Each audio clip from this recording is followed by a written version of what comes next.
Usina, mimi nakuomba ungeondoka tu kaenda nyumbani. Wewe babangu ataniua Chivu. Kwani yani upo serious kabisa mimi nikuoe? Ndio nioe. Kwa hiyo uondoke nyumbani. Ndio siondoke hapa. Sasa wewe kumbe tukuchekea wala tuzoee.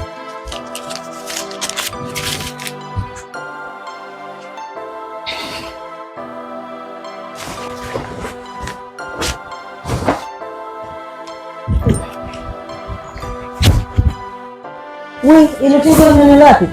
Nini? Ile tenga ni wapi? Asa wewe nisikilize.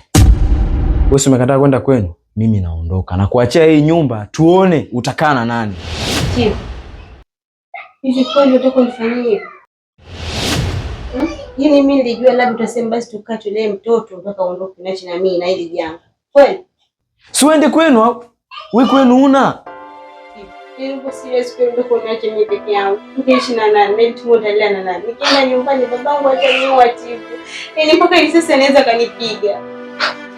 Asa wewe usina. Kama baba yako anaweza kusubutu kukupiga risasi wewe mwanae, wewe unafikiri mimi atanifanya nini? Mimi si atanigeuza kitoweo mimi. Si ataniua.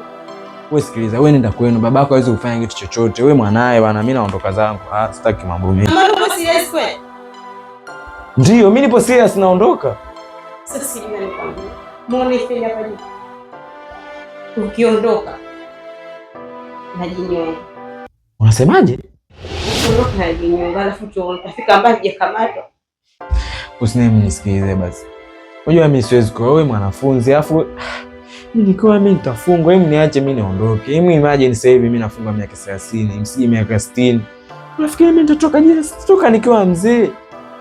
Ungeniacha mimi nikatoroka, mimi nikaondoka zangu. Mimi nikirudi mimi nitakukuta. Wewe ukienda kwenu babako hawezi kukuzuru wewe mwanae.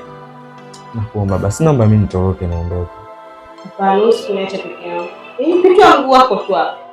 Mimi najinyonga kwa nilipea.